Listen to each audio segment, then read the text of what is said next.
Hello friends, स्वागत है आपका हमारे चैनल आर स्टार में। आई होप आप सब ठीक होंगे। तो फ्रेंड्स, जैसा कि आप सब लोग जानते हैं, बीआरओ ग्रिफ की नई वैकेंसीज है निकल के आ चुकी हैं। तो आज हम डिस्कस करेंगे उन सभी वैकेंसीज़ के बारे में। बीआरओ ग्रिफ की एडवर्टाइजमेंट नंबर 4/2022 के अंदर जो वैकेंसीज निकल के आई है, काफ़ी बड़ी वैकेंसीज़ हैं फ्रेंड्स जो निकल के आई हैं। आज इस वीडियो के अंदर हम उन्हीं वैकेंसीज़ के बारे में डिस्कस करेंगे कि कौन कौन सी वैकेंसीज़ हैं जो हमारे बीआरओ ग्रिफ के अंदर निकल के आई हैं और उनकी क्या क्या क्वालिफ़िकेशन है, क्या क्या उनका क्राइटेरिया है। आप उनको फ़िल कर सकते हैं या नहीं कर सकते, और अगर आप फ़िल कर सकते हैं तो कैसे कर सकते हैं। तो आज की इस वीडियो के अंदर फ्रेंड हम देखेंगे उन सभी वैकेंसीज़ के बारे में। अगर फ्रेंड्स आपने अभी तक हमारे चैनल को सब्सक्राइब नहीं किया है तो जल्द से जल्द सब्सक्राइब कीजिए, ताकि आपको बीआरओ से रिलेटेड और भी अपडेट्स मिलती रहे। और फ्रेंड्स, इस वैकेंसी से रिलेटेड जितना भी सिलेबस होगा, जितने भी वैकेंसीज़ के सिलेबस होंगे, सभी आपको हमारे चैनल पे देखने को मिलेगा, जिससे आपको एग्ज़ाम में काफ़ी हेल्प होने वाली है। तो फ्रेंड्स, हमारे चैनल को जल्द से जल्द सब्सक्राइब कीजिए, ताकि आपको एग्ज़ाम के समय हमारे चैनल पे ये सभी सिलेबस आसानी से अवेलेबल हो सके और आप एग्ज़ाम को आसानी से क्लियर कर सकें। फ्रेंड्स, के साथ मैं बता दूं कि आपको ये बताया, ये बीआरओ ग्रिफ का फॉर्म है वो आप कैसे अप्लाई कर सकते हैं। आपको अप्लाई करने का बिल्कुल सही तरीका बताया जाएगा, जिसमें आपको फॉर्म स्टार्टिंग से लेकर लास्ट तक बताया जाएगा कैसे भरा जाता है। और उसके बाद जो बच्चों की सबसे बड़ी प्रॉब्लम रहती है, जो हमारा सेंडिंग यानी कि जो हमारा फॉर्म भेजने वाला लिफाफा होता है, वो कैसे भरा जाए, बच्चों की सबसे बड़ी प्रॉब्लम रहती है फ्रेंड्स। इसके ऊपर मेरे पास काफ़ी क्वेश्चंस आए हुए हैं बच्चों के, तो मैं आपको वो भी बताऊंगा नेक्स्ट वीडियो में कि बीआरओ ग्रिफ का फॉर्म कैसे भरा जाता है और जो हमारा लिफाफा होता है जिसके अंदर हम फॉर्म को डाल के भेजते हैं, वो कैसे भरा जाता है। तो ये सब फ्रेंड्स मैं आपको बताऊँगा। इसीलिए फ्रेंड्स, आप जल्द से जल्द हमारे चैनल को सब्सक्राइब कर लीजिएगा और अपने फ्रेंड्स के साथ भी जल्द से जल्द इसे शेयर कीजिएगा। इसके अलावा फ्रेंड्स, हमारे चैनल पे फ़िलहाल बीआरओ ग्रिफ कुक से रिलेटेड क्लासेस चल रही हैं। अगर आपने भी बीआरओ ग्रिफ कुक का एग्ज़ाम देना है तो हमारी बीआरओ ग्रिफ कुक से रिलेटेड क्लासेस देखिए। हमारे चैनल पे आपको प्लेलिस्ट में बीआरओ ग्रिफ कुक से रिलेटेड प्लेलिस्ट मिल जाएगी, जिसमें कि आपको कुक से रिलेटेड वीडियोज़ मिलेंगी और आप कुक का एग्ज़ाम क्लियर कर सकते हैं। इसके बाद फ्रेंड्स, हम बीआरओ ग्रिफ कुक से रिलेटेड ट्रेड टेस्ट से रिलेटेड वीडियोज़ भी लेके आएंगे। तो इसलिए फ्रेंड्स, हमारे चैनल को जल्द से जल्द सब्सक्राइब कीजिए। तो आइए फ्रेंड्स, अब हम देखते हैं हमारी जो बीआरओ ग्रिफ की नई वैकेंसी निकल के आई है, वो कौन कौन से निकल के आई हैं जो हमारी 4/2022 के अंदर निकल के आई है। तो चलिए फ्रेंड्स, चलते हैं हमारी वीडियो की ओर। तो फ्रेंड्स, आज हम जो बीआरओ ग्रिफ के अंदर नई वैकेंसीज निकल के आई हैं उनके बारे में डिटेल से जानेंगे। तो फ्रेंड्स, जैसा कि आप लोग देख रहे हैं कि ये हमारी ऑफिशियल नोटिफिकेशन है। तो बीआरओ ग्रिफ के अंदर जो नई वैकेंसी निकल के आई हैं, वो एडवर्टाइजमेंट नंबर 4/2022 की जो एडवर्टाइजमेंट है उसकी वैकेंसीज निकल के आई हैं। तो आज हम देखेंगे कि कौन कौन सी वैकेंसीज हैं जो कि 4/2022 एडवर्टाइजमेंट के अंदर निकल के आई हैं, और कितनी कितनी पोस्ट हैं, उनके लिए क्या क्या एलिजिबिलिटी है और क्या क्या उनका क्राइटेरिया है, वो सब हम आज की इस वीडियो में देखेंगे। तो ये फ्रेंड्स, देखते हैं। तो फ्रेंड्स, सबसे पहले हम देखेंगे कि जो हमारी ऑफिशियल नोटिफिकेशन है उसमें दिया हुआ है, applications are invited for filling up the following post in General Reserve Engineer Force यानी कि GREF from Indian national males only. यानी कि जितनी भी पोस्ट निकल के आई हैं ग्रिफ के अंदर, ये सभी मेल्स के लिए हैं। और ये ऑल ओवर इंडिया से पोस्ट रहने वाली हैं। तो यानी कि जितने भी मेल कैंडिडेट्स हैं इन पोस्ट के लिए सिर्फ वो ही अप्लाई कर सकते हैं। तो आइए तो आगे देखते हैं कि कौन कौन सी पोस्ट हैं जो हमारी एडवर्टाइजमेंट नंबर 4/2022 के अंदर निकल के आई हैं। तो इनमें जो सबसे पहली पोस्ट है वो निकल के आई है हमारी रेडियो मैकेनिक की। जो हमारी रेडियो मैकेनिक की पोस्ट है वो इस एडवर्टाइजमेंट के अंदर है सबसे पहले। उसके हम पोस्ट वगैरह देखते हैं तो उसके अंदर हमें यूआर यानी कि जो जर्नल कैटेगरी होती है उसके अंदर हमारी 2 पोस्टें निकल के आई हैं। एससी के लिए कोई पोस्ट नहीं है, इसी तरह एसटी के लिए भी कोई पोस्ट नहीं है इसमें, और ओबीसी और ईडब्ल्यूएस की भी इसमें कोई पोस्ट नहीं है। तो ये जो हमारी रेडियो मैकेनिक की पोस्ट हैं वो टोटल पोस्ट 2 निकल के आई हैं। इसमें सिर्फ यूआर कैटेगरी की 2 पोस्टें हैं। एससी, एसटी, ओबीसी और ईडब्ल्यूएस के लिए कोई पोस्ट निकल के नहीं आई है। अगर इन कैटेगरी वाले भी अप्लाई करना चाहें तो उन्हें यूआर कैटेगरी में अप्लाई करना होगा, वो अपनी कैटेगरी में अप्लाई नहीं कर सकते। इसके बाद देखते हैं फ्रेंड्स जो दूसरे नंबर पे पोस्ट निकल के आई है वो है कम्युनिकेशन ऑपरेटर की। यानी कि जो ऑपरेटर कम्युनिकेशन है उसके हमारे दूसरे नंबर पे जो पोस्ट निकल के आई है वो है। तो इसके अंदर हमारी जो यूआर की पोस्ट है वो है 62 पोस्ट यूआर की हैं और 25 पोस्ट हैं एससी के लिए, और जो 9 पोस्ट हैं वो एसटी कैटेगरी के लिए हैं, और ओबीसी के लिए इसमें 43 पोस्ट हैं, और इसी तरह ईडब्ल्यूएस के लिए हैं 15 पोस्ट। यानी कि टोटल जितनी पोस्ट हैं वो है हमारी 154। तो जो हमारी ऑपरेटर कम्युनिकेशन की जो पोस्ट हैं वो 154 हैं टोटल, और ये हमने कैटेगरी वाइज कितनी कितनी पोस्टें हैं वो देख लिया है। तो आइए देखते हैं हमारी नेक्स्ट पोस्ट को, जो है driver mechanical transport ordnance grade की। यानी कि जो हमारी ड्राइवर की पोस्ट है वो निकल के आई हैं। इसमें 4 पोस्ट यूआर के लिए हैं, करंट पोस्ट हैं जो, यार बैकलॉग में हमारी कोई भी पोस्ट नहीं है ड्राइवर के लिए। इसी तरह हमारी एससी के अंदर 1 पोस्ट करंट की है और 2 पोस्ट हैं बैकलॉग की, यानी कि टोटल 3 पोस्ट एससी के लिए हैं। एसटी के लिए इसमें कोई भी पोस्ट नहीं है। इसी तरह जो ओबीसी कैटेगरी है उसमें हमारे ड्राइवर के लिए सिर्फ 2 पोस्ट निकल के आई हैं करंट की, और ईडब्ल्यूएस में हमारी कोई भी पोस्ट नहीं है ड्राइवर की। टोटल हमारी जो ड्राइवर की पोस्ट हैं वो 7 करंट की और 2 बैकलॉग की मिलाकर टोटल 9 पोस्टें हो गई। यानी कि जो हमारी ड्राइवर की कैटेगरी के लिए पोस्ट निकल के आई हैं वो टोटल 9 पोस्ट हैं। चलिए देखते हैं हमारी अगली कैटेगरी के नंबर 4 पे हमारी पोस्ट निकल के आई है, वो है व्हीकल मैकेनिक की पोस्ट। इसमें देखते हैं हमारे जो करंट में यूआर के लिए निकल के आई है पोस्ट वो 119 पोस्ट हैं। इस पूरी वैकेंसी में सबसे ज़्यादा पोस्ट व्हीकल मैकेनिक की निकल के आई हैं, वो यूआर कैटेगरी के लिए हैं 119।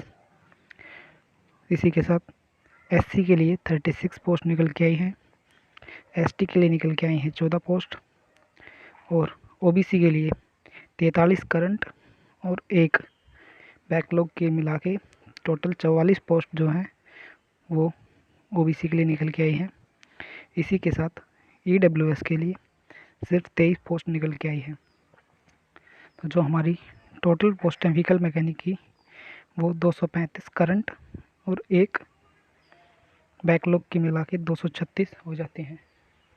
तो हमारी जो व्हीकल मैकेनिक की पोस्ट है उसके लिए 236 पोस्ट निकल के सामने आई हैं। इसके बाद नंबर 5 पे आता है एमएसडब्ल्यू ड्रिलर, यानी कि मल्टी स्किल्ड वर्कर ड्रिलर के लिए जो पोस्ट निकल के सामने आई है, तो इसमें हम देखेंगे हमारी यूआर कैटेगरी के लिए 4 पोस्ट हैं। एससी के लिए कोई भी पोस्ट नहीं है। एसटी के लिए 1 पोस्ट है। ओबीसी के लिए 5 पोस्ट है और ईडब्ल्यूएस के लिए 1 पोस्ट है। यानी कि टोटल मिला के जो 11 पोस्ट हैं वो ड्रिलर की पोस्ट के लिए निकल के आई हैं।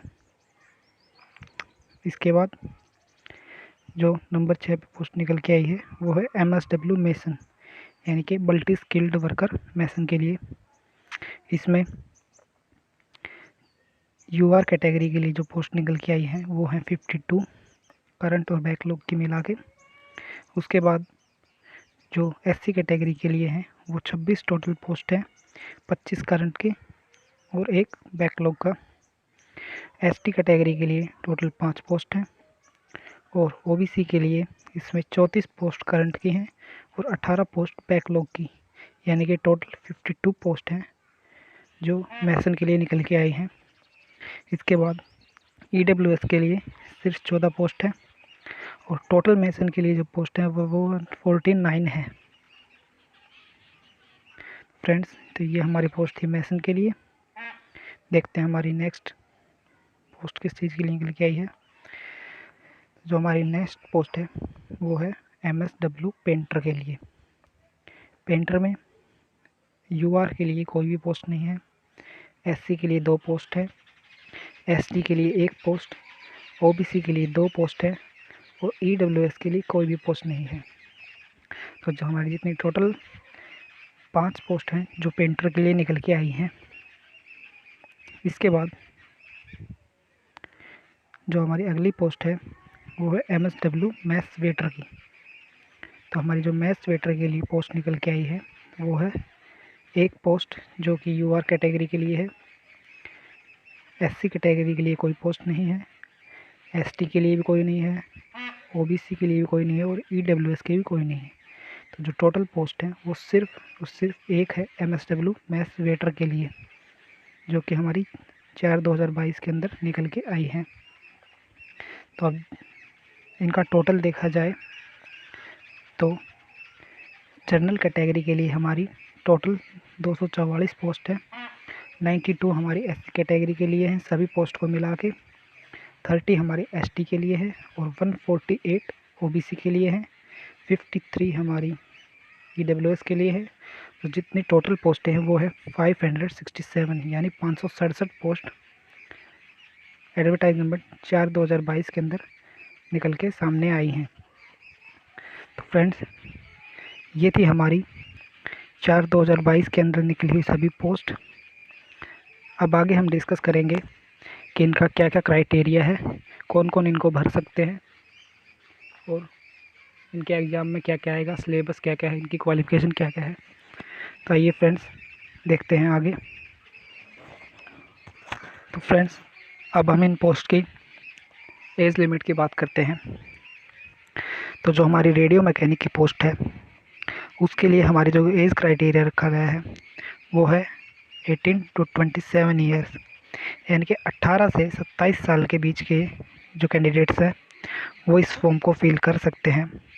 उसके अलावा फ्रेंड्स, इसमें दिया गया है कि जो गवर्नमेंट अप्लाई हैं या जो ग्रिफ के पर्सनल्स हैं उनके लिए अलग से एज लिमिट दी गई है, जो कि 40 ईयर्स से लेकर 45 ईयर्स तक के लिए दी गई है। तो फ्रेंड्स, जो हमारी रेडियो मैकेनिक के लिए एज है वो 18 से 27 है। इसके बाद जो हमारी सेकंड नंबर पोस्ट है ऑपरेटर कम्युनिकेशन की, उसके लिए भी जो एज है वो सेम ही रहने वाली है, 18 से 27 साल। और वही गवर्नमेंट एम्प्लॉय और जो ग्रिफ के एम्प्लॉय हैं उनके लिए अलग से 40 ईयर्स से 45 ईयर्स तक की है। इसी के साथ जो हमारी थर्ड पोस्ट है यानी कि ड्राइवर मैकेनिक ट्रांसपोर्ट, जो हमारी ड्राइवर की पोस्ट है उसके लिए भी एज सेम ही रहने वाली है, 18 से 27।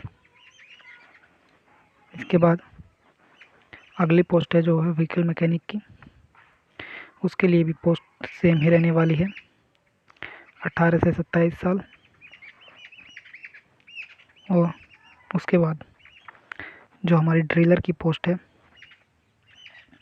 उसके लिए भी एज सेम ही रहने वाली है। सॉरी फ्रेंड्स, उसके लिए एज हमारी सेम नहीं है। जो हमारी ड्रिलर की पोस्ट है उसके लिए हमारी एज है 18 से 25। तो आपने देखा फ्रेंड्स, जो पिछली हमारी जितनी भी पोस्ट थी उनके लिए एज थी 18 से 27 साल, लेकिन जो हमारी ड्रिलर की पोस्ट है उसके लिए हमारी एज 18 से 25 साल के लिए है। और हमारी जो अगली पोस्ट है यानी कि मल्टी स्किल्ड वर्कर मैसन के लिए, उसकी जो हमारी पोस्ट है वो है 18 से 25। इसके बाद जो मल्टी स्किल्ड वर्कर पेंटर की पोस्ट आती है उसके लिए भी हमारी एज 18 से 25 है। यानी कि अगर आप 18 से 25 साल के बीच के हैं, आपकी एज 18 या 25 साल भी है, तो आप ये फॉर्म फिल कर सकते हैं। इसके बाद जो सबसे लास्ट पोस्ट है multi skilled worker mess waiter की, उसके लिए भी जो एज है वो 18 से 25 ही है। तो फ्रेंड्स, जैसा कि आपने देखा कि हमारी जो जो पोस्ट थी, यानी कि हमारे radio mechanic, operator communication, driver और व्हीकल मैकेनिक, ये जो हमारी चारों पोस्ट हैं इनके लिए जो एज है वो 18 से 27 साल तक की है। और जो हमारी बाकी पोस्ट हैं जैसे ड्रिलर, मैशन, पेंटर और मैस वेटर, इनके लिए जो एज है वो हमारी 18 से 25 साल के बीच रहने वाली है। और गवर्नमेंट एम्प्लॉय या कोई भी ग्रिफ एम्प्लॉय है उनके लिए इनका एज क्राइटेरिया अलग से है। तो फ्रेंड्स, आई होप आपको ये सब समझ में आ रहा होगा। आपको समझ में आ रहा होगा कि किस पोस्ट के लिए कितनी एज लिमिट होनी चाहिए। तो फ्रेंड्स, अब हम आगे चलते हैं। तो फ्रेंड्स, अब हम देखेंगे कि कैटेगरी वाइज किस किस को कितनी एज लिमिट, कितनी एज रिलैक्सेशन मिली हुई है। तो हमारी जो यूआर और ईडब्ल्यूएस की कैटेगरी है उसमें आपको कोई भी एज रिलैक्सेशन नहीं मिलता। यानी कि अगर किसी पोस्ट के लिए 18 से 27 ईयर की एज लिमिट मांगी गई है और आप यूआर या ईडब्ल्यूएस कैटेगरी से बिलोंग करते हैं और आपकी एज उससे ऊपर है, तो आपको कोई भी एज रिलैक्सेशन नहीं मिलेगा। इसी तरह जो हमारी नेक्स्ट कैटेगरी है एससी और एसटी, उसके लिए 5 ईयर की एज रिलैक्सेशन है। यानी कि जो एससी एसटी कैटेगरी वाले हैं वो अगर वो 27 साल से ऊपर के हैं तो उन्हें 5 ईयर का एज रिलैक्सेशन मिलेगा और वो ये फॉर्म फिल कर सकते हैं। इसी तरह जो हमारी नेक्स्ट कैटेगरी है यानी कि ओबीसी, ओबीसी के लिए आपको यहाँ 3 ईयर का एज रिलैक्सेशन मिल सकता है। यानी कि अगर आपकी एज 27 ईयर है तो आप फॉर्म फिल कर सकते हैं। यदि उससे ऊपर है यानी कि 30 साल तक आपकी एज है और आप ओबीसी कैटेगरी से बिलोंग करते हैं तो आप ये फॉर्म फिल कर सकते हैं। इसी के साथ फ्रेंड्स, हमारे जो central government civilian employ and departmental candidates who have rendered not less than 3 years of regular and continuous service, यानी कि जो हमारे सेंट्रल गवर्नमेंट का कोई भी एम्प्लॉय है, यानी कि जो सेंट्रल गवर्नमेंट का कोई भी सिविलियन एम्प्लॉय है जो सिविल जॉब करता है, या फिर डिपार्टमेंट कैंडिडेट्स यानी कि जो बीआरओ ग्रिफ के कैंडिडेट्स हैं जिनको 3 साल जॉब पूरे किए हुए हो चुके हैं, अगर वो ये फॉर्म फिल करते हैं तो उनके लिए अलग से एज रिलैक्सेशन है जो कि है एससी और एसटी कैटेगरी के लिए 45 ईयर है। यानी कि जो आप हमारे गवर्नमेंट एम्प्लॉय या फिर जो हमारे ग्रिफ के कैंडिडेट्स हैं जिनको सर्विस करते हुए 3 साल हो चुके हैं पूरे, वो 45 ईयर की एज तक, अगर वो एससी एसटी कैटेगरी से हैं तो 45 ईयर की एज तक अप्लाई कर सकते हैं। और अगर वो ओबीसी कैटेगरी से हैं तो 43 ईयर्स के एज तक अप्लाई कर सकते हैं। और अगर वो यूआर कैटेगरी से हैं तो 40 ईयर की एज तक उसे अप्लाई कर सकते हैं। इसी के साथ फ्रेंड्स एक्स सर्विसमैन के लिए जो दिया हुआ है वो है, उनके लिए यहाँ पे उनकी एज में 3 ईयर का एज रिलैक्सेशन दिया हुआ है अगर वो ओबीसी, एससी और एसटी कैटेगरी से बिलोंग करते हैं तो। इसी के साथ साथ फ्रेंड्स जो पर्सन विद बेंचमार्क डिसेबिलिटी है, यानी कि जो हैंडीकैप पर्सन है, उनके लिए 10 ईयर का एज रिलैक्सेशन दिया गया है। और जो हमारे जम्मू एंड कश्मीर माइग्रेंट हैं, यानी कि जो लोग जम्मू और कश्मीर से माइग्रेंट होके देश में कहीं और जाके बसे हुए हैं, उनके लिए 5 ईयर का एज रिलैक्सेशन दिया हुआ है। इसके साथ फ्रेंड्स हमें एक बात का भी ध्यान रखना है जो कि इसमें दिया हुआ है, no age relaxation is allowed to SC, ST, OBC, EWS candidates applying against unreleasable vacancies. इसका मतलब है फ्रेंड्स, अगर आप एससी, एसटी, ओबीसी और ईडब्ल्यूएस कैटेगरी से बिलोंग करते हैं और आप यूआर कैटेगरी के अंदर किसी पोस्ट के लिए अप्लाई कर रहे हैं, यानी कि आपकी किसी पोस्ट के अंदर सिर्फ यूआर की वैकेंसी निकली हुई है और आप उस पोस्ट के लिए अप्लाई कर रहे हैं, तो आपको कोई एज रिलैक्सेशन नहीं मिलेगा। आपकी जो एज लिमिट है वो यूआर कैटेगरी के तहत ही काउंट होगी। तो आपको इस बात का भी ध्यान रखना है फ्रेंड्स कि अगर आप इन कैटेगरी से बिलोंग करते हैं और आप किसी यूआर पोस्ट के अंदर अप्लाई कर रहे हैं तो आपको एज रिलैक्सेशन नहीं मिलने वाला है। तो फ्रेंड्स एज रिलैक्सेशन के बाद हम बात करते हैं वेटेज की। हमें किस प्रकार से कितनी कितनी वेटेज मिल सकती है। हमें सबसे पहले एक बात का ध्यान रखना है फ्रेंड्स, जो हमें ये वेटेज मिलने वाली है ये हमें एग्ज़ाम के मार्क्स में या फाइनल लिस्ट में इनका कोई भी फ़ायदा नहीं मिलेगा। हमको ये वेटेज मिलेगी सिर्फ़ और सिर्फ एडमिट कार्ड की मेरिट लिस्ट के अंदर आने के लिए, यानी कि जब आप फॉर्म फिल करेंगे तो आप अपना ये वेटेज साथ में लगाएंगे। अगर आपके मार्क्स मेरिट लिस्ट के अंदर नहीं आते हैं, यानी कि आपके क्वालिफाइंग मार्क्स, यानी कि जो आप एडमिट कार्ड आएगा, अगर मान लीजिए वो 70% पे आता है और आपके 70% से कम नंबर है तो आपका एडमिट कार्ड नहीं आएगा। अगर आपके पास इनमें से कोई भी वेटेज है तो आपकी ये वेटेज लग के आपके मार्क्स 70 से ऊपर हो जाएंगे और आपका एडमिट कार्ड आ जाएगा। तो ये जो मार्क्स हैं वेटेज के, ये सिर्फ एडमिट कार्ड के मेरिट लिस्ट के लिए ही मान्य होंगे।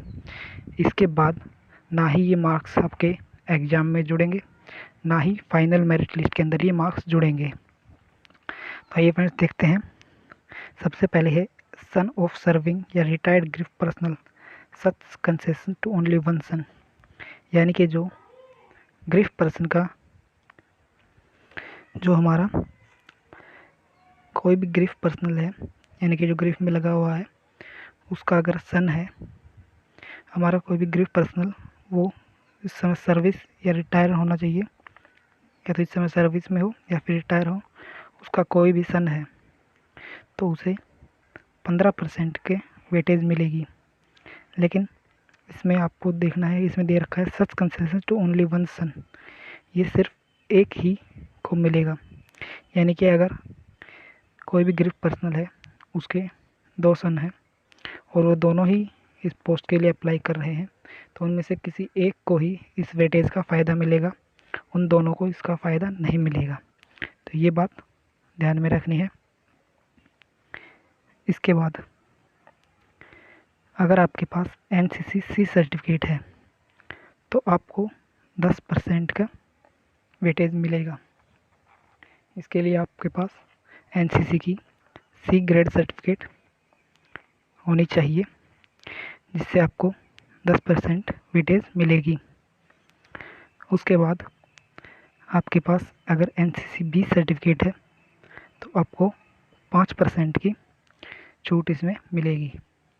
इसमें हमें एक बात का ध्यान रखना है फ्रेंड्स, अगर आपके पास ओनली ऑन बी सर्टिफिकेट है, यानी कि आपके पास सिर्फ और सिर्फ बी सर्टिफिकेट, आपके पास सी सर्टिफिकेट नहीं है, तो आपको 5 नंबर मिलेंगे। और अगर आपके पास सी सर्टिफिकेट है तो आपको सिर्फ और सिर्फ 10 नंबर मिलेंगे। कुछ लोग पूछते हैं कि हमारे पास बी और सी दोनों है तो क्या हमें 15% मिलेगा? तो ऐसा बिल्कुल भी नहीं होता फ्रेंड्स। अगर आपके पास बी और सी दोनों है, आपको एक बात का हमेशा ध्यान रखना है कि अगर आपके पास सी है तो वो बी के बाद ही आपको सी मिलती है, बिना बी के आपको सी सर्टिफिकेट नहीं मिल सकती। तो आपको सिर्फ और सिर्फ सी सर्टिफिकेट के 10 नंबर मिलेंगे, आपको इन दोनों का जोड़ के कोई नंबर नहीं मिलेगा। अगर आपके पास सी नहीं है, ओनली बी है, तो आपको सिर्फ 5% नंबर मिलेंगे। और अगर आपके पास बी और सी दोनों है तो सिर्फ आपकी सी काउंट होगी उसके अंदर आपकी बी सर्टिफिकेट काउंट नहीं होगी, क्योंकि सी सर्टिफिकेट हमेशा बी के बाद ही मिलती है, इसलिए आपको सी सर्टिफिकेट के 10% वेटेज ही मिलेगा। तो इस बात का हमेशा ध्यान रखें। कुछ बच्चे बोलते हैं कि हमारे पास सी थी तो हमें 15% मिलेंगे, ऐसा नहीं है। आप फॉर्म डालते वक्त उसमें 15% डाल देते हैं, लेकिन आप ऐसा मत करें, आपको सी सर्टिफिकेट के सिर्फ 10% नंबर ही मिलेंगे। तो इस बात का हमेशा ध्यान रखें। इसके बाद हम देखते हैं जो हमारी चौथा है वो है serving grief personal applying for highest post open market. यानी कि जो हमारे ग्रीफ पर्सनल है, यानी कि जो अभी फ़िलहाल ग्रीफ में लगे हुए हैं, अभी जो सर्विस में है, अगर वो अप्लाई करना चाहते हैं तो उनको सिर्फ 15% का वेटेज मिलेगा। इसके बाद सन ऑफ एक्स सर्विसमैन, यानी कि कोई भी एक्स सर्विसमैन है, यानी कि आर्मी की किसी भी रेजिमेंट या किसी भी आर्मी के कंपनी से हो, उसका कोई भी एक्स सर्विसमैन है, उसका अगर कोई सन है तो उसको 3% वेटेज मिलेगी। इसके बाद है sports at state district university level, यानी कि कोई भी स्पोर्ट्स का कैंडिडेट है जिसके पास स्टेट डिस्ट्रिक्ट या यूनिवर्सिटी लेवल का स्पोर्ट्स सर्टिफिकेट है, उसको 5% की छूट मिलेगी।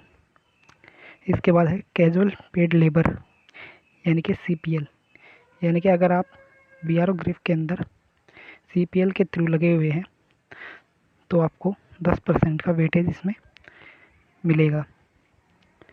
तो फ्रेंड्स, आई होप आपको समझ में आया होगा। ये हमारी इस वैकेंसीज़ के अंदर वेटेज की जो ये वेटेज है जो फ्रेंड्स हैं, ये सिर्फ आपको एडमिट कार्ड के लिए ही मिलेंगी। एग्ज़ाम में ये वेटेज बिल्कुल भी काउंट नहीं होने वाले हैं, तो इस बात का हमेशा ध्यान रखें फ्रेंड्स। इसके बाद फ्रेंड्स यहाँ पे आप देखिएगा मेंशन भी कर रखा है, in case candidates enclose both NCC B and C certificate only, additional percentage marks of C certificates will be taken into account for issue of call letter। यानी कि जो फ्रेंड मैंने आपको बताया था कि अगर आपके पास B और C दोनों सर्टिफिकेट हैं NCC की, तो आपका सिर्फ और सिर्फ एडमिट कार्ड के लिए C सर्टिफिकेट के नंबर ही काउंट होंगे, यानी कि 10% नंबर ही आपके एडमिट कार्ड के लिए काउंट होंगे, आपका 15% नंबर नहीं मिलेगा। आई होप फ्रेंड्स आपको ये सब समझ में आया होगा। तो आइए चलते हैं आगे, देखते हैं आगे जो फ्रेंड्स वो है हमारा फीस के लिए। तो हमारी जो UR और EWS कैटेगरी है और इंक्लूडिंग उसमें एक्स सर्विसमैन भी, उन्हें इन पोस्ट के लिए जो फ़ीस कटेगी वो 50 रुपीज़ कटवानी होगी। अगर आप एक से ज़्यादा पोस्ट के लिए अप्लाई कर रहे हैं तो आपको अलग अलग फ़ीस कटवानी होगी, एक ही फ़ीस में आपके दोनों पोस्ट का काम नहीं चलेगा। इसके बाद जो हमारी OBC कैटेगरी है उसके लिए भी जो फ़ीस है वो है 50 रुपये, और SC ST और जो पर्सन विद बेंचमार्क डिसेबिलिटी है, यानी कि जो फिजिकल हैंडीकैप है, और SC ST के लिए यहाँ पे कोई भी फ़ीस नहीं है, उन्हें कोई भी फ़ीस कटवाने की ज़रूरत नहीं है। आई होप फ्रेंड्स आपको ये समझ में आ रहा होगा। इसके बाद फ्रेंड्स हम आपको बताएंगे कि फ़ीस इसमें कैसे कटवानी है। तो आप जैसे कि पीडीएफ के अंदर देखोगे, यहाँ पे एक लिंक दिया हुआ है। आपको इस लिंक को ओपन करना है और इस लिंक को ओपन करने के बाद आपसे रिक्वायरमेंट मांगेगा, जो कि आपको इसके अंदर फिल करनी है और उसके बाद आपकी फ़ीस कट जाएगी। फ़ीस आपने देख ली होगी फ्रेंड्स। हमारी UR/OEWS के लिए 50 रुपये फ़ीस है, जिसके अंदर एक्स सर्विसमैन भी काउंट होते हैं, और हमारी OBC के लिए भी 50 रुपये फ़ीस है। SC ST के लिए कोई फ़ीस नहीं है, और फिजिकल हैंडीकैप कैंडिडेट्स के लिए भी कोई फ़ीस नहीं है। तो फ्रेंड्स आइए अब हम देखते हैं जो हमारी ये पोस्ट निकली हुई हैं, इनके लिए हमारी एजुकेशन क्वालिफिकेशन क्या क्या रहने वाली है। तो सबसे पहले हमारी जो पोस्ट है वो है रेडियो मैकेनिक की। तो हमारी जो रेडियो मैकेनिक की पोस्ट है उसके लिए हमारी क्वालिफिकेशन रहने वाली है matriculation from a recognised board और इक्विवेलेंट, यानी कि सबसे पहले आप किसी भी रिकॉग्नाइज्ड बोर्ड से 10वीं पास होने चाहिए, या फिर उसके समान कोई आपके पास डिग्री होनी चाहिए। और जो इसमें सेकंड रिक्वायरमेंट है वो है possessing radio mechanic certificate from Industrial Training Institute with 2-year experience as radio mechanic in a government, public और प्राइवेट सेक्टर इंटरप्राइजेज। यानी कि 10th के अलावा इसमें आपके पास ITI से रेडियो मैकेनिक का डिप्लोमा या सर्टिफिकेट होने चाहिए, और उसके साथ साथ आपके पास 2 ईयर का वर्किंग एक्सपीरियंस भी होना चाहिए। वो वर्किंग एक्सपीरियंस चाहे गवर्नमेंट से हो या किसी पब्लिक या किसी प्राइवेट सेक्टर से भी लिया हुआ होना चाहिए। आपके पास 2 ईयर का एक्सपीरियंस होना चाहिए, साथ ही रेडियो मैकेनिक से ITI भी होनी चाहिए। या फिर फ्रेंड्स उसके अलावा आपके पास डिफेंस ट्रेड से कोई भी सर्टिफिकेट, यानी कि कोई भी आर्मी इंस्टीट्यूट हो उससे आपके पास रेडियो मैकेनिक का कोई भी सर्टिफिकेट, या फिर रेडियो टेक्नोलॉजी के लिए कोई भी 2 ईयर का एक्सपीरियंस होना चाहिए।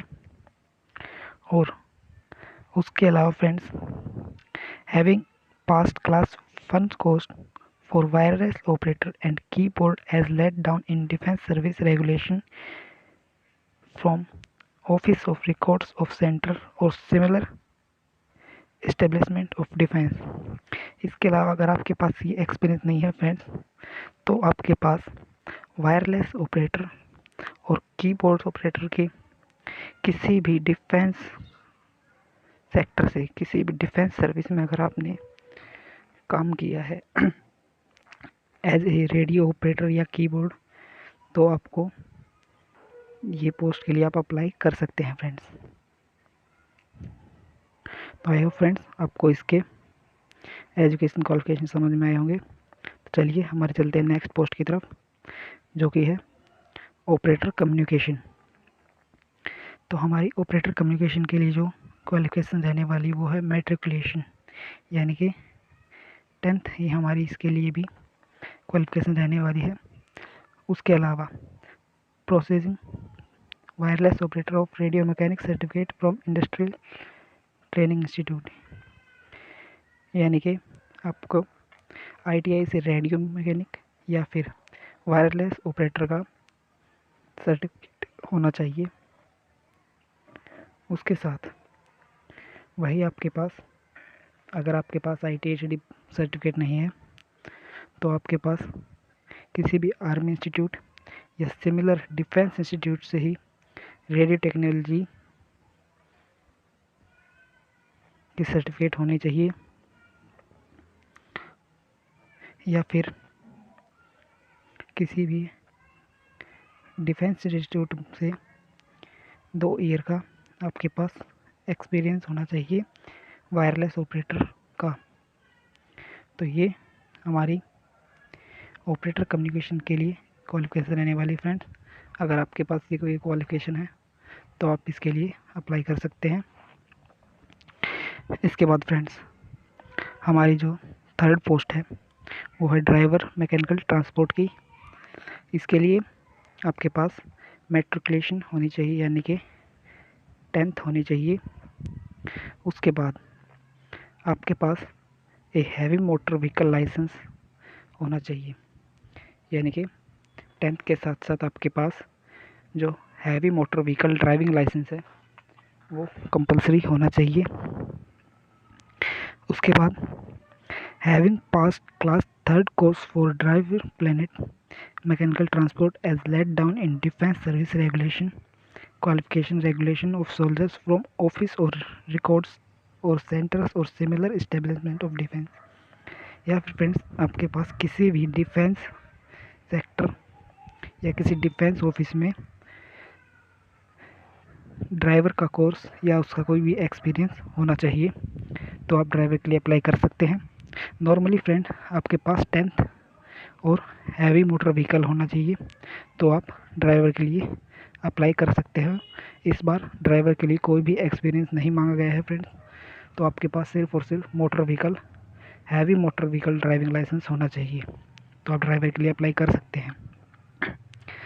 अगला हमारी जो पोस्ट है वो है सर फ्रेंड्स व्हीकल मैकेनिक की, जिसके अंदर यहाँ पे मांगी गई है मैट्रिकुलेशन यानी कि 10th और possessing certificate of mechanic in motor vehicle diesel heat engine, यानी कि mechanic in motor vehicle and diesel heat engine के लिए आपकी कोई भी सर्टिफिकेट होनी चाहिए, तो आप इस पोस्ट के लिए अप्लाई कर सकते हैं।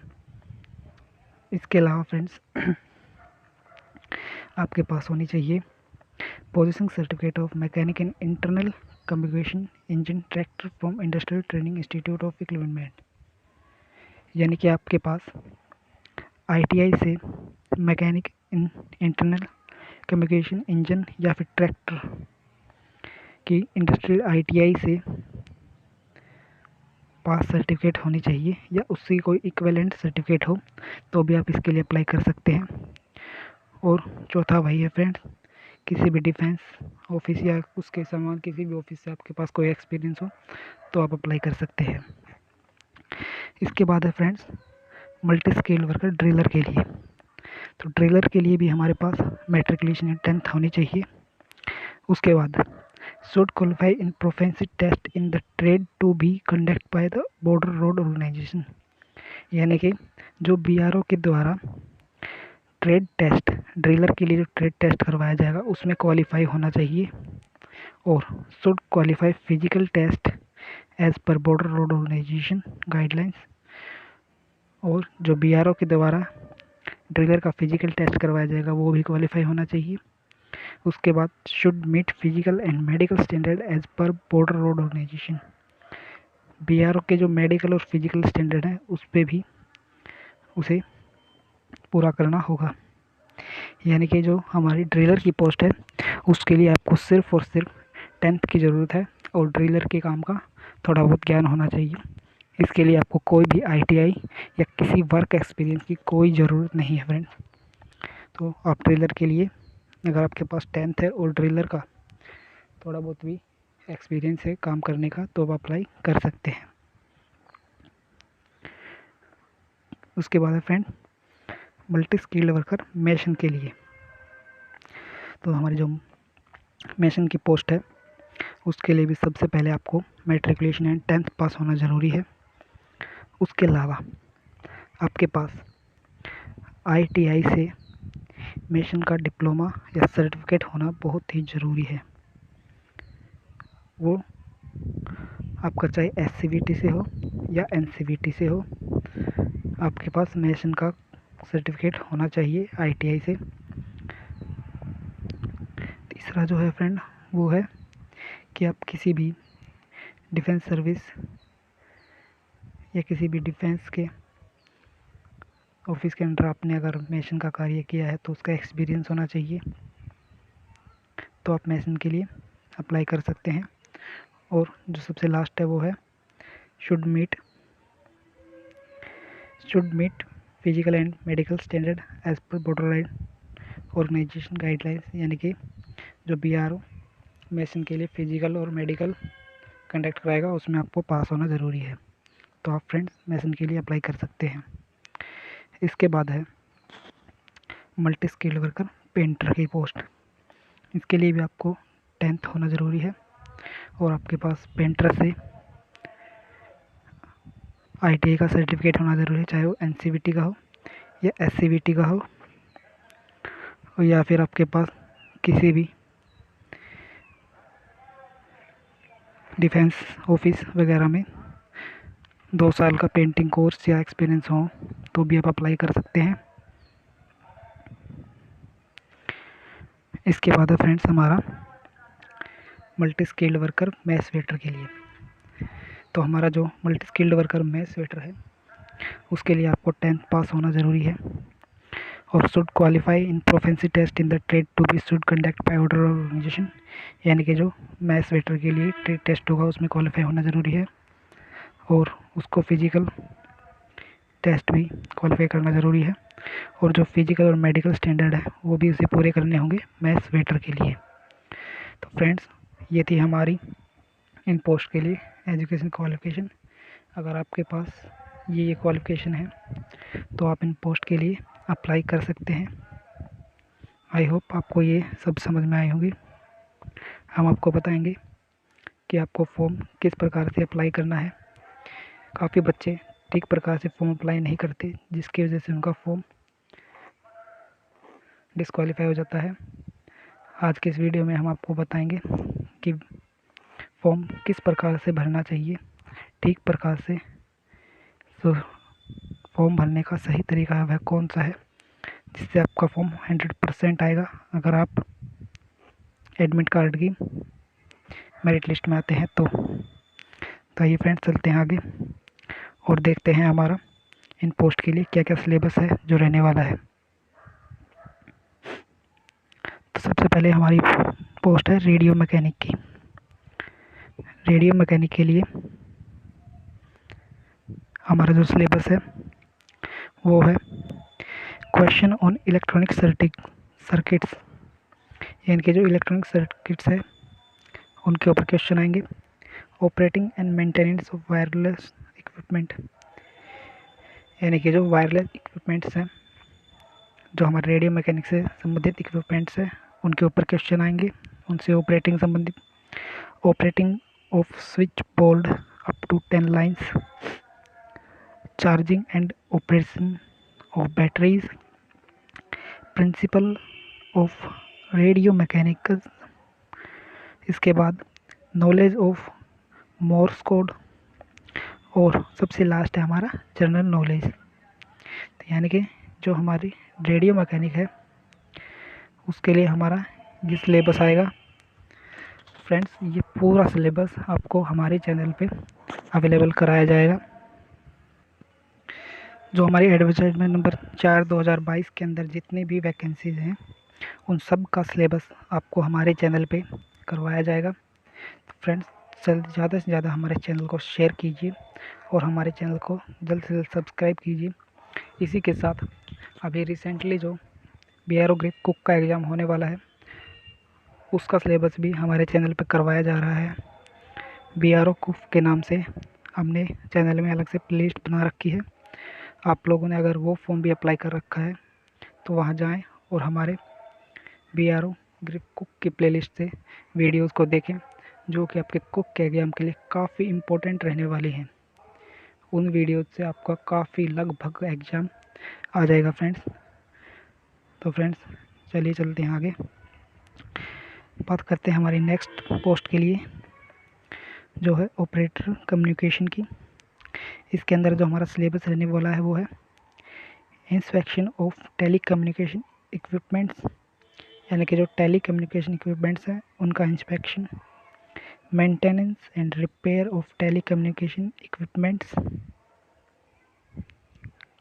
जो टेली कम्युनिकेशन इक्विपमेंट्स हैं उनका मेंटेनेंस कैसे रखी जाती है और उनको रिपेयर कैसे किया जाता है। और उसके बाद है installation of carrier telecommunication equipments. यानी कि जितने भी टेली कम्युनिकेशन इक्विपमेंट्स हैं उनकी इंस्टॉलेशन कैसे की जाती है। उसके बाद है wireless and line theory, question on condenser and valve theory. उसके बाद है प्रोपगेशन ऑफ वायरलेस वेव्स। उसके बाद है transmitter and receiver, power supply system, exchange switch board, maintenance of records. इसके बाद जो आपकी रेडियो मैकेनिक जो ऑपरेटर कम्युनिकेशन है उसके अंदर आपकी आने वाली है इंग्लिश, जो कि आपकी 10th स्टैंडर्ड तक की रहने वाली है। तो जो आपका ऑपरेटर कम्युनिकेशन का एग्ज़ाम होगा उसके अंदर आपकी 10th स्टैंडर्ड की इंग्लिश भी आएगी और उसके साथ साथ जीके यानी कि जनरल नॉलेज के क्वेश्चन भी आएंगे। तो ये आपका ऑपरेटर कम्युनिकेशन का पूरा सिलेबस रहने वाला है जो आपको हमारे चैनल पे मिल जाएगा फ्रेंड्स। तो आइए चलते हैं आगे हमारी नेक्स्ट पोस्ट की ओर,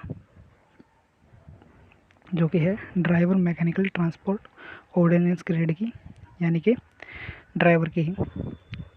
तो हमारे जो ड्राइवर का टेस्ट लेने वाला है उसमें जो सिलेबस आने वाला वो है maintenance of heavy and light vehicles, यानी कि हमारे जितने भी हैवी और लाइट व्हीकल्स हैं उनका मेंटेनेंस कैसे किया जाता है।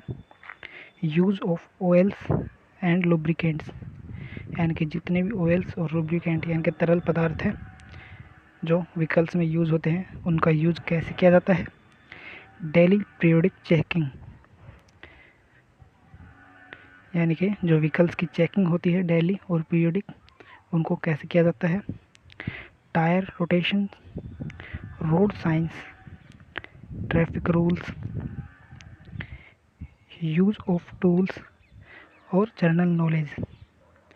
तो ये पूरा सिलेबस हमारा ड्राइवर का रहने वाला है जो कि आपको हमारे चैनल पे अवेलेबल करवाया जाएगा। इसके बाद फ्रेंड्स हमारी बारी आती है व्हीकल मैकेनिक की। तो हमारा जो व्हीकल मैकेनिक है उसके अंदर हमारा जो सिलेबस रहने वाला वो है operation of petrol diesel engines, checking of faults, repair and maintenance of engine, repair and maintenance of fuel system, repair and maintenance of brake system,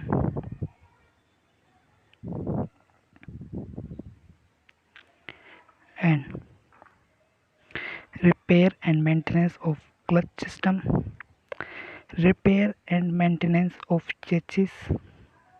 इसके बाद है जनरल नॉलेज। तो ये जो सिलेबस है फ्रेंड ये आपका रहने वाला है व्हीकल मैकेनिक के लिए।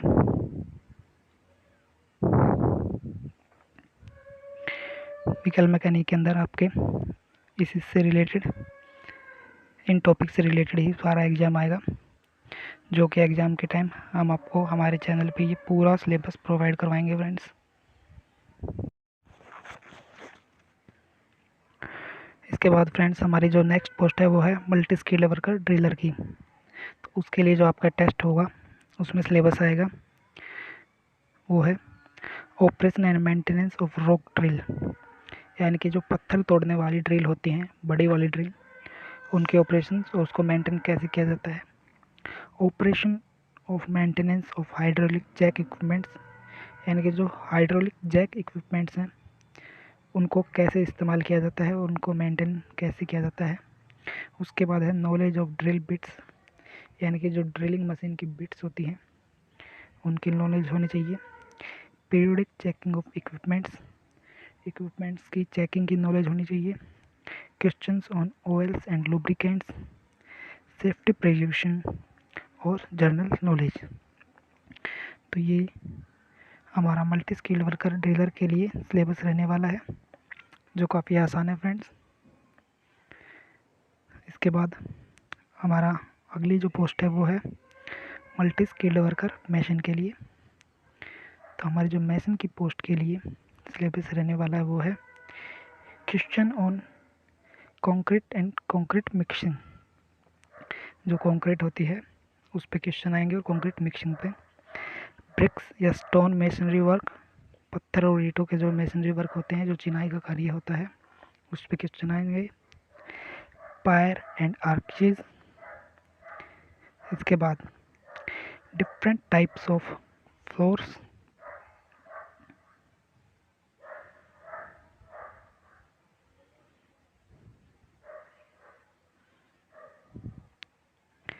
उसके बाद पॉइंटिंग।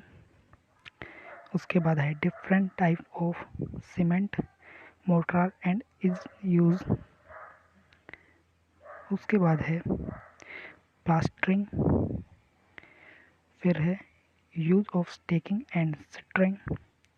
और उसके बाद है जनरल नॉलेज, यानी कि जो हमारी मेसन की पोस्ट है उसके अंदर हमारा ये सिलेबस रहने वाला है। हमारा सारा चिनाई से संबंधित सिलेबस रहने वाला है। आइए फ्रेंड्स चलते हैं आगे। उसके बाद है हमारी अगली पोस्ट पेंटर की, जिसके अंदर हमारा सिलेबस रहने वाला है कटिंग ऑफ स्टेंसिल्स। जो स्टेंसिल्स होते हैं उनकी कटिंग कैसे की जाती है।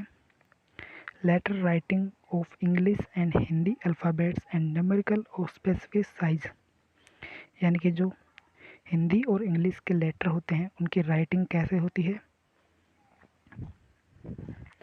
और मेकिंग ऑफ ड्राइंग्स, यानी कि ड्राइंग्स कैसे बनाई जाती हैं।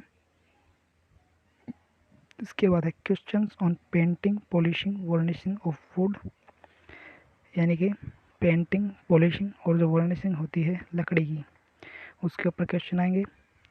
उसके बाद आएगा knowledge of different types of paints, paints की नॉलेज। और उसके बाद preparation and storage of paints and varnishes, जो पेंट और वार्निश होते हैं उनकी प्रिपरेशन कैसे की जाती है, उनकी स्टोरेज कैसे की जाती है। उसके बाद है जनरल नॉलेज। तो ये हमारा पेंटर से रिलेटेड सिलेबस रहने वाला है। उसके बाद जो सबसे लास्ट है वो है हमारी multi skilled worker mess waiter का। उसके लिए हमारा रहने वाला है handling and identification of different type of crockeries, maintenance of room, food service etiquettes, beverage service of etiquettes and general knowledge. तो ये हमारा multi skilled worker maths waiter के लिए सिलेबस रहने वाला है, जो कि एग्ज़ाम में पूछा जाएगा। तो फ्रेंड्स अब तक जो हमने जो सिलेबस किया वो सभी हमारा एग्ज़ाम से रिलेटेड सिलेबस था, जो कि बीआरओ ग्रिफ के अंडर एग्ज़ाम में सिलेबस आने वाला है।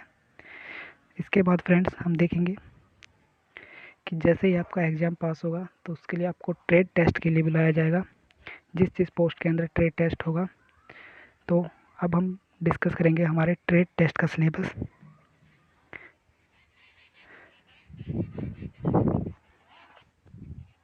तो फ्रेंड्स सबसे पहले हमें देखना है जो उसके अंदर दे रखा है वो है trade test is conduct at BRO school and centre और एनी अदर सेंटर, यानी कि जो ट्रेड टेस्ट होंगे इन एग्ज़ाम के लिए वो बीआरओ स्कूल या बीआरओ के सेंटर में कंडक्ट करवाए जाएंगे, या फिर किसी अदर सेंटर में भी जो आपके एडमिट कार्ड में बीआरओ मेंशन करती है उसमें कंडक्ट करवाए जा सकते हैं।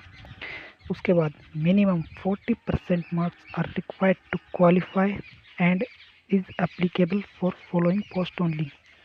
आपका जो ट्रेड टेस्ट होगा उसको आपको पास करने के लिए कम से कम 40% मार्क्स की ज़रूरत होगी, यानी कि ट्रेड टेस्ट में आपको 40% मार्क्स लेने ज़रूरी हैं अगर आपको ट्रेड टेस्ट पास करना है। तो आइए फ्रेंड्स अब देखते हैं कि किस किस पोस्ट के अंडर आपको ट्रेड टेस्ट देना पड़ेगा और उसमें क्या क्या आपसे पूछा जाएगा।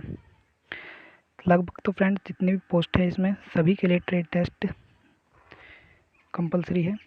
तो आइए देखते हैं हमारे ट्रेड टेस्ट का सिलेबस क्या रहने वाला है।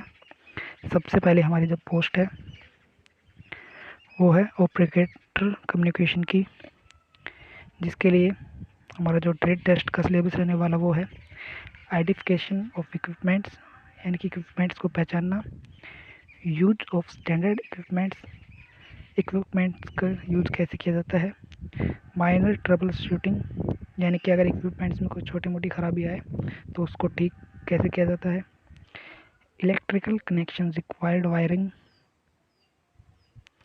तो जितने भी आपके इक्विपमेंट्स के लिए इलेक्ट्रिक कनेक्शन की जाएगी या वायरिंग की जाएगी उसका आपको ज्ञान होना चाहिए।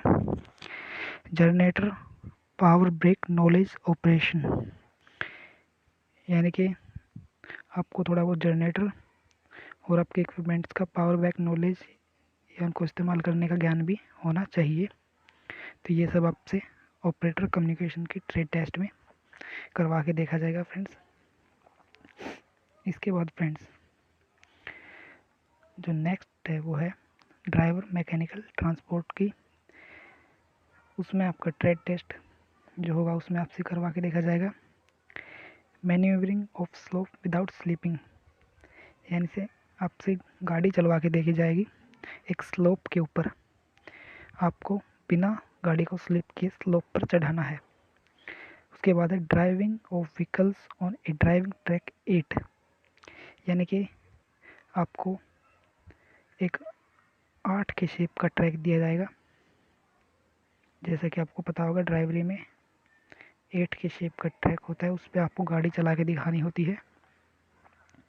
उसके बाद रिवर्स पार्किंग, आपको गाड़ी की रिवर्स पार्किंग करवा के देखी जाएगी। तो ये सब आपके ड्राइवर के ट्रेड टेस्ट में होगा आपके लिए। अगर आपको ये पास कर देते हैं तो आप ड्राइवर के टेस्ट के लिए पास हो जाते हैं।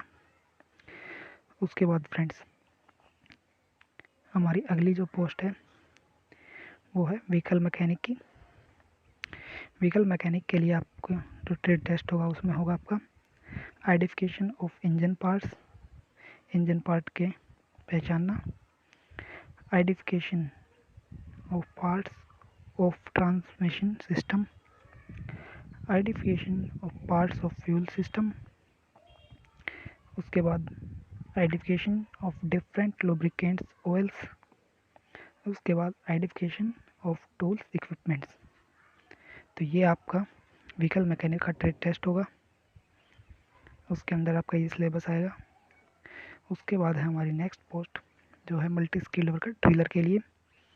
उसके अंदर आपको जो सिलेबस होगा वो है ऑपरेशन ऑफ रॉक ड्रिल, यानी कि जो रॉक ड्रिल है उसको कैसे चलाया जाता है। Operation of hydraulic jack, hydraulic jack को कैसे चलाया जाता है।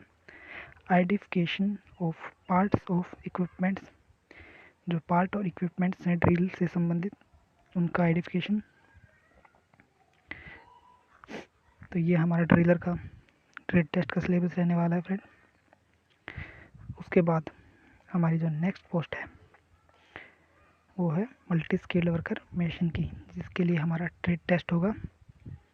उसके अंदर हमारा सिलेबस रहने वाला है ब्रिक मेशनरी, ईंटों की चिनाई, स्टोन मेसनरी, पत्थर की चिनाई, मिक्सिंग मोटर एज प्रोपोर्शन, यानी कि जितना भी हमारा चिनाई का सामान होता है उसको एक सही पोर्शन में मिक्स करना।